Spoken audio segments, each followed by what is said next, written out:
Hello, my name is Aaron Wills, and I make random rambling videos like this one. I started this on Tuesday, April 15th, 2025 at 1:55 a.m. What do I say from here? I forgot my own damn intro. Along with welcoming you to my channel, that's what I say. Allow me to thank you for watching. Please comment, like, and subscribe before sharing this video and turning on the post notification bell. And I'm clipping and peeking all over the place, and I apologize for that. I know that sounded like shit, but I apologize. Yesterday, for those of you who are long-time viewers know, that I have a love-hate relationship with the game of chess. Yesterday, I had one of those good days where I started telling myself, well, maybe you can play this game a little bit. I know I'm not good overall. The same with pool before my stroke. Overall, based on all the great players in the world, or all the very good players, all the shortstops in the world, I wasn't a good pool player by those standards, but I could play the game a little. I could play pool. If I go to a party, the chances were that I was going to be the best pool player in that party, unless I went to a party with some of my friends who were the best pool players in St. Louis. Or who were some of the best pool players in St. Louis. One guy I knew was easily the best pool player in St. Louis, and he was one of the handful of best players in the world for a while. His name is Justin Bergman. You can look him up. He's from Fairview Heights, Illinois, but that's just a stone's throw away from St. Louis. And he would do a lot of stomping around in St. Louis. So when it came to pool, I could play the game. I wasn't good in the whole scheme of things, but I could play the game. When it comes to chess, I'm just a fucking idiot. But I have days like yesterday that I start telling myself, well, maybe you're not a complete retard. Maybe you're not a complete idiot at the game. I had quite the winning streak yesterday, beating each one of my opponents in the games I won by checkmate. I mean, I've gone on winning streaks before where it's, aborted game, resigned game, aborted game. But every win I had yesterday was by mate and forced mate in most of those games. And for a 500 speed, I think I played better in the end game than a lot of, maybe 1200s, or not more, I wouldn't say, but, my rating is like low 4s or whatever it is. I mean, I really don't play good. But my end game is pretty strong. It's not like Magnus's end game, but for my speed, I play a pretty strong end game. And the games I win usually go like this. I spend all the middle game, trying to gain a position to, win material, and I'm looking to create passed pawns in the middle game so that during the end game I can try to trade off force some trades and then promote pawns and snap off the game. But yesterday, after winning several games in a row against players my speed or stronger or a little weaker, I got my pussy busted open for the next several games in a row, including early this morning. I figured before I'd go to bed for the night, because I haven't been to bed for the night yet, I figured before I go to bed, I'd play a couple more games of chess. Lost both of them, or all 3 of them. I played 3 games instead of a couple games. Because every time I play a game, I'm like, I can play better than that. Damn it, I'm going to start a new game. And I played poorly again. And I tell myself, come on, you can play a little better than that. And then I get my nuts busted open again. Or my pussy busted open, whatever sounds worse. I am a fucking idiot. I do know that.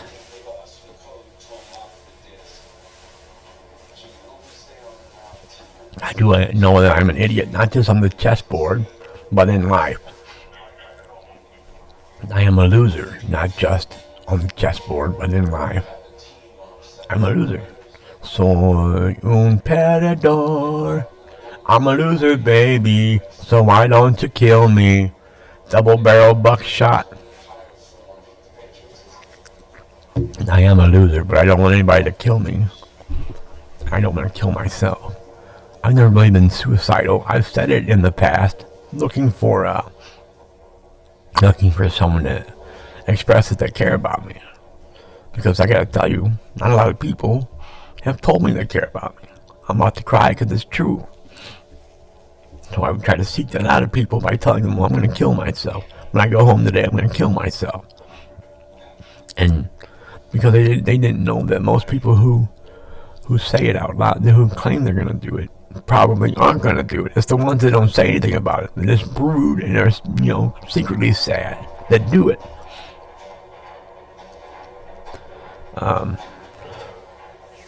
So I don't think I ever meant that I was going to do it, but I used to try to exude some compassion from people I knew to look to see if they cared about me. Because very few people would tell me they cared about me, because they probably didn't care about me. And that's true about every girl I've been with. And maybe all of my friends. No, I can't say that about my friends. I've got some amazing friends. But every girl I've been with, I don't think has cared about me one bit. I'm sorry, on I can't say I'm on the edge of crying, because I think I am crying. My eyes are teared up. That's crying, fat boy, you fucking moron. That's what crying is. When you get tears in your eyes, you're crying. So I'm not on the verge of crying. I am crying. Because it's true and it hurts. I said in my previous video that I would perhaps talk about in this video how no one I've ever been in love with will talk to me today. Well, one girl, but I don't think she knew I was in love with her. But I was. There's one girl with whom I was in love that will talk to me today. All the other ones hate me. And I can start with my first living girlfriend, Lori. Lori Nelson is her name. I was going to say was her name, but I'm sure she's still alive. And she's not still alive. It was her name. But I'm sure she's still alive, so Lori Nelson is her name. And she was my first living girlfriend. And we were together for 6 years. And during that time, she fucked every other guy in St. Louis. I can't say every other guy, but me, because she fucked me a lot. But at the same time, she was fucking everybody else in St. Louis as well. She was a fucking slut. I was going to call her a whore, but I can't back that up. I can't say she ever charged for it. At least whores know to charge for it. She just gave it away.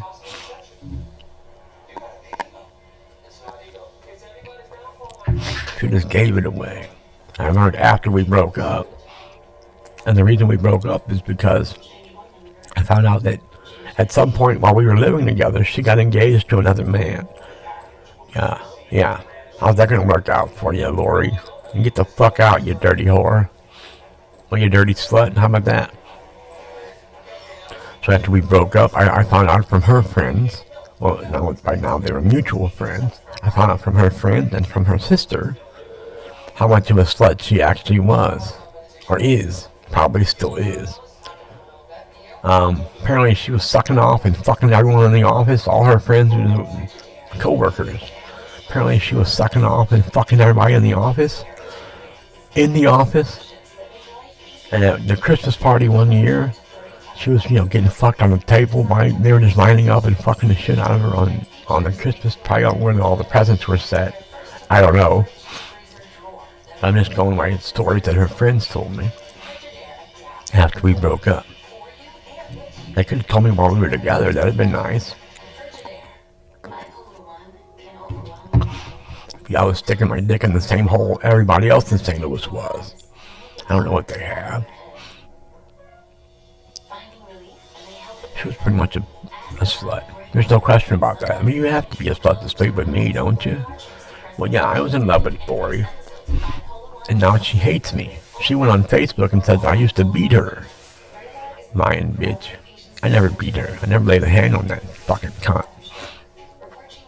And she's a fucking cunt for a lot of reasons.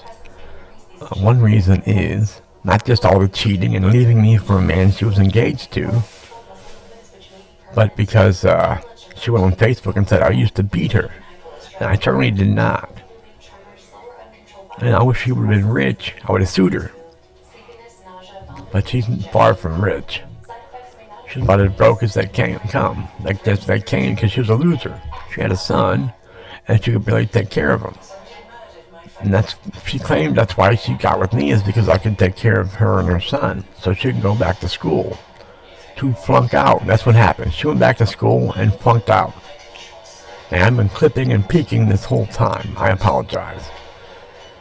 Next time I will have turned my gain back down a little bit. This is water, by the way, in case you're wondering. It's in a cup that says sip, sip, sip. So I guess you can call it a sippy cup. So moving on from girl to girl with whom I've been in love that will not talk to me today, who hates me today. Another girl, well, before her, was a girl named Kim. Kim was my best friend in school. And she was a girl, obviously. She was my best friend and overall in high school. All my guy friends I've known since grade school, I put her above them, which was probably wrong, but she was just my world back in high school. And I fell in love with her. And now, she hates me. Literally hates me. She blocked me from all social media. And will not unblock me no matter what. I will occasionally have a friend or two get a hold of her and let her know that I'm begging to be unblocked and for her to talk to me again. Every time she says negative Ghost Rider, Aaron's an idiot.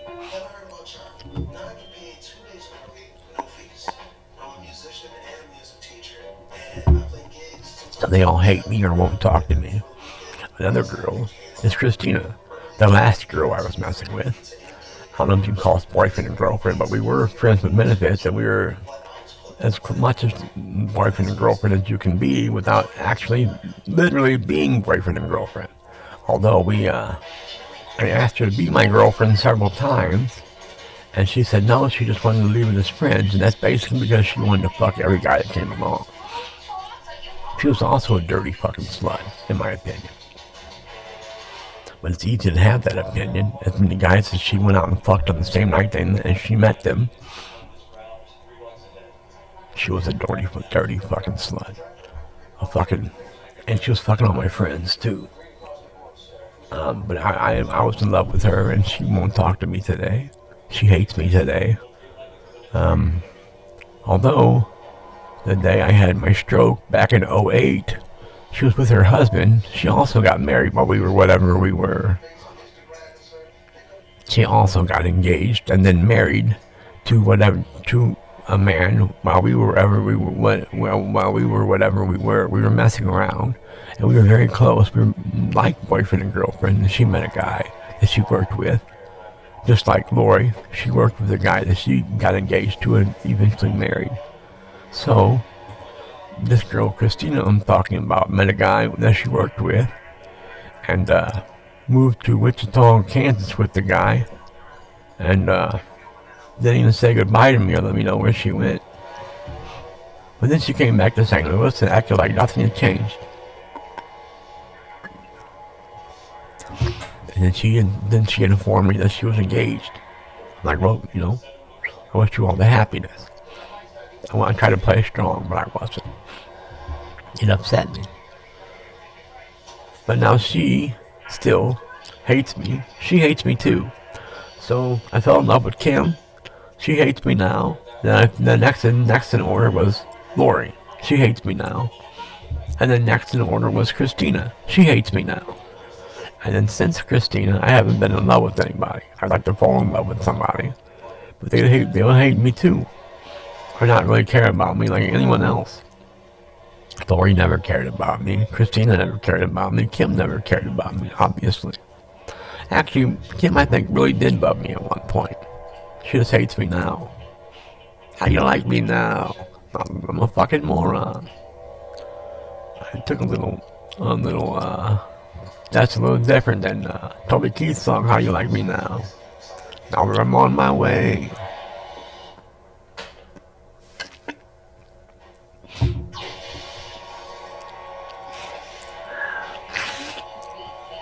You ever daydream that one day something will happen that'll make your exes wish they were still with you or wish they didn't push you out of their lives? That's never gonna happen for me, but I daydream sometimes that they're gonna miss me or think about me. Just think about it. That's not gonna happen. And I'm crying because this is just too real. I'm not lying about any of this. It's true. No one I've cared about has ever cared about me as far as females that I fell in love with. Except I think Kim at one point cared about me, not in the same way, not romantically. I was in love with her, but I think she just cared about me as a friend, which is a good thing. At least she probably really cared about me. I just think that she did care about me.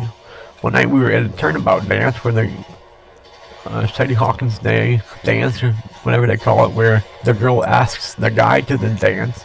She asked me to go to that dance with her, and we were outside of the hub, they called it, where the dance was going on. We went outside to smoke a cigarette, which I was the cause of her starting to smoke cigarettes, and she still smokes today, I think. That was all my fault. But while we were sitting out on the bench outside of the hub smoking a cigarette, she asked me why I never put the moves on her, why I never, try to get with her. And I said, because I know you don't feel the same way about me. She said, well, then you're blind. When we wound up for the first time that night making out, we kind of, hooked up that night. Well, depending on what you consider hooked up. Some people have different meanings of hooked up. To some people, hooking up means you fucked. Me and Kim certainly didn't fuck. We didn't do anything sexual.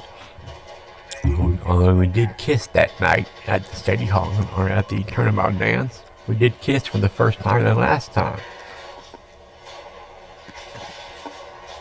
It was a very awkward kiss because I just felt like I'm not supposed to be kissing Kim. We're supposed to be buddies. We're supposed to be hanging out, laughing and having a good time. We're not supposed to be kissing. It just felt weird and it felt awkward. So it just never happened again. And we called ourselves dating at that point. But she went out, and this was a Friday night, the dance was on. She went out of town on Saturday, or she went out of town on the next day and stayed with State. Wasn't going to come back into town until Monday. So we met each other at her locker. She was a cheerleader, so she had the best locker in school, being a cheerleader. So we would meet in her locker since it was central to both of our, first classes of the day. We would meet there every morning, and we didn't talk to each other all weekend after the kiss at the dance on Friday. So Monday morning at school, like I said, we were calling ourselves dating. Quite coincidentally, or ironically maybe, I don't know what irony is exactly, but coincidentally, we both showed up with notes or with letters. This is back when, I don't know, I shouldn't still have been writing letters. I mean, this is back in the day where letters were still written. It was kind of juvenile, but I was still, letters were still written back and forth. Now I don't know what they do, send email to each other. I don't know, but we each had a letter for one another, and my letter said that I don't think we should be dating. It just doesn't feel right. And her letter to me, we both prefaced giving a letter to one another by saying, "I hope you're not offended." And I said, well, I hope you're not offended by my letter.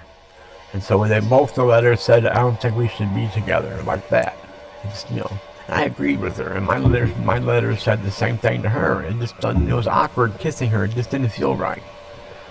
And I missed her all weekend, but that's not because we kissed, but because I'm used to being with her every day. And I was in love with her at this point. So that's why I say I think Kim actually cared about me at one point.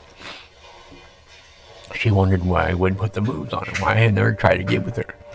Where every other guy in school, or every other guy she talked to, tried to get with her, tried to get in her pants. I just was never like that. I didn't want to offend a girl by trying to get in her pants. I wanted Kim to know I loved her. She was my friend. I wasn't trying to fuck her. I just wanted to be close to her. I just wanted to be around her. That's what I mean by being close to her. Well, we were already close, but what I mean is, I wasn't trying to fuck her, I just wanted to be around her. That's why we hung out constantly. We saw each other as much as we could during the day at school, and then after school we hung out until she had a pretty early curfew, having pretty strict parents that were that's why, her and her twin sister, they weren't identical twins. They weren't identical twins, but they were twins. I don't know what you call it, paternal twins? I don't know what you call it. But is it fraternal? I don't know, is it paternal or fraternal twins? Whatever it's called. They were unidentical twins. And they were both goody two-shoes in high school. I think then they both started smoking weed. But goody two-shoes, that's why I didn't think Kim would ever want to be with me, because I thought she was too much of a goody two-shoes to be with anybody in any type of sexual or romantic way. But when you try to hold your kids back and not let them have any space at all, or any what's the word I'm looking for? Any freedom at all, then they're going to rebel eventually. And Kim and Shannon, that's what her sister's name was, Shannon. They both rebelled. I know Kim took up the hobby of smoking the weeds after high school. She probably still does that. And she started giving up the hay now. She gave up the hay now to a friend of mine, a former friend of mine. I haven't talked to him in a long time. She wound up getting the herpagata syphilis, so she got herpes from him. The gift that keeps on giving, which is a shame to ruin such a beautiful girl. And then, well, years after high school, we hadn't talked forever, and I made the mistake of, my girlfriend Lori that I was talking about liked me before I even knew her. She saw me in high school and she liked me. So when we were in the same year in high school, me and Lori. So when she got her high school yearbook, our senior, high school yearbook, she went through and there was a picture, I think an awesome picture of me and Kim at that same dance I was talking about, snuggling up together on one of the little seating areas in the hub. We were all snuggled up next to each other, and someone from the school paper or from the yearbook committee took a picture of us. We were considered to be a cute couple, although we weren't a couple officially. We were always being seen with each other. She was very popular because she was a cheerleader, and so everybody cared about her and then thought we were together. So they would think we were a couple. So someone from the yearbook committee took a picture of us snuggling up together at that dance and put it in the yearbook. So when Lori got the yearbook, she had already liked me and didn't like that picture that they put in the yearbook. So when I met her, I moved in with her. I found in her closet our senior yearbook. And she assumed, and I denied it, but it was true. She said, as I started rummaging through the book, I was looking for that picture of me and Kim. She said, "You looking for that picture?" I said, "No, what picture?" She said, "A picture of you and that bitch." I said, "No." "Well, who, Kim?" And she's like, "Well, yeah." "So you looking for that picture?" I said, "No." And she said, "Yes, you are." She was a very jealous person. And so I got to that page. I knew what page exactly what the picture was on, so I got to that page. And it had already been cut out of the book. And Lori was like, it's quite a coincidence you went right to that page. She said, "Are you sorry the picture's not in there?" I said, "Well, why'd you cut it out?" She said, "Because I didn't want to see you with that bitch." I said, "Well, why can't Kim a bitch?" Because the problem was I had already admitted to her when we very first met, before we were living together, before we were even together, that she asked me about Kim. She's like, "So were you and Kim ever together, or were you just friends?" I said, "Well, for the most part, we were just friends, but we did kiss once, and I think I'm in love with her." And Lori said, "Still?" I said, "Yes, still." And so That's probably the same. She said that's the same night she marched in her room and got the yearbook out and cut the picture out of the yearbook. She also forbade me from ever talking to Kim again while we were together. Although a friend of hers named Ray came back in town from the Navy, and she told me she told me already they used to have a sexual relationship, her and this Ray who was in the Navy. So he came home from the Navy and came straight to Lori's house to see if she wanted to go out to eat. They probably wanted to get some more pussy from her. And so, of course, he shows up, and he's like, he knocks on the door, and he's like, is Lori here? I'm like, yeah. I said, well, who are you? He said, my name's Raymond. And I grilled him and found out that was, in fact, the Raymond that, this is going on a half hour. I'm going to have to hang this up in a bit. That was, in fact, the same Raymond whom she was having a sexual relationship with. Or with whom she was having a sexual relationship, I should say. It was the same Raymond with whom she was having a sexual relationship for all those years. And,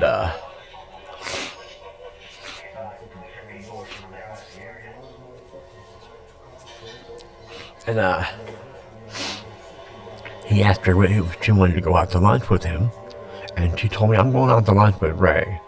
And I said, well, so I can't talk to Kim, whom I kissed one time, but you can talk to this Ray guy who you fucked 1,000 times? And she said, well, I'm going out to lunch, you can't tell me what to do. I'm like, well, you got to lunch, and I'm going to seek out Kim right away. Which I had no clue where she was at this point. This was years after high school. Years after me and Lori first got together, and years after we moved in together. So I later found out that she did in fact fuck Ray that day. It wasn't just a trip out to lunch, they went somewhere and fucked. As I assumed they were going, as I knew they were going to, and certainly I was right. And coincidentally, or incidentally I guess, I should say incidentally, a few days after she went out with this Raymond guy who she, had sex with all those times.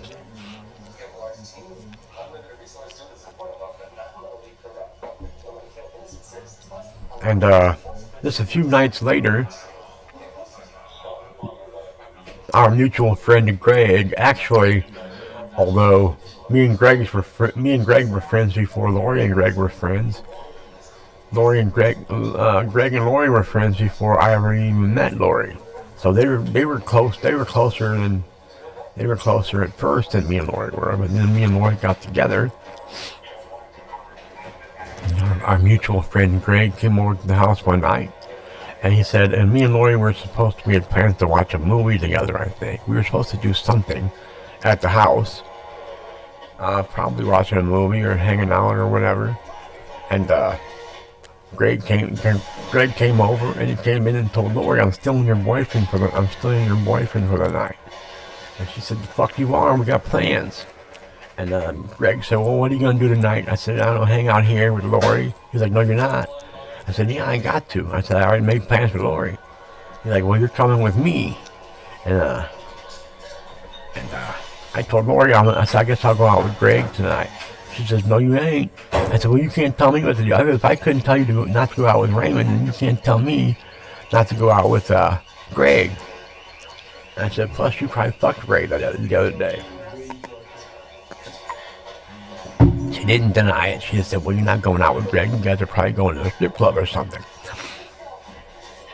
And she trusted Greg, I guess.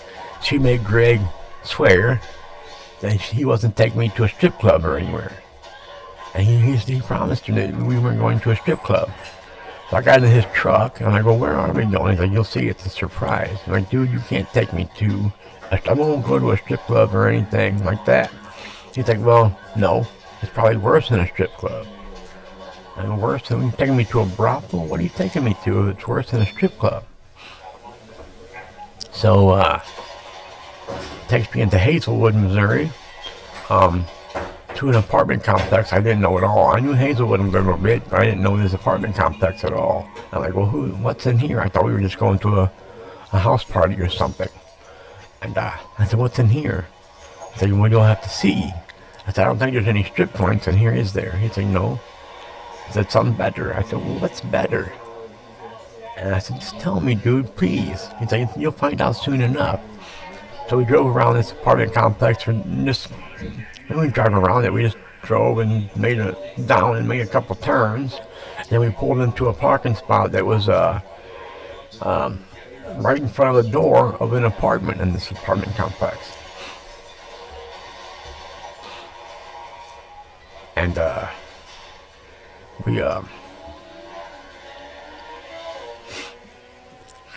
Greg walks up to that same door we parked in front of and knocks. And a girl answers that I didn't know. Turns out it was I wasn't supposed to know her. But so she opened the door and she said, hello, Greg. And she said, you must be Aaron, huh? I said, well, yeah, who are you?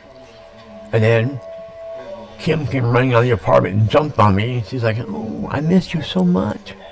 Like, I miss you too. And we hugged each other tight. I really did miss her, and she apparently really missed me. That's how I know she cared about me for real. Lori never did. Christina never did. Kim did at some point care about me for real. Now she hates me. So it doesn't matter how she used to feel about me, does it?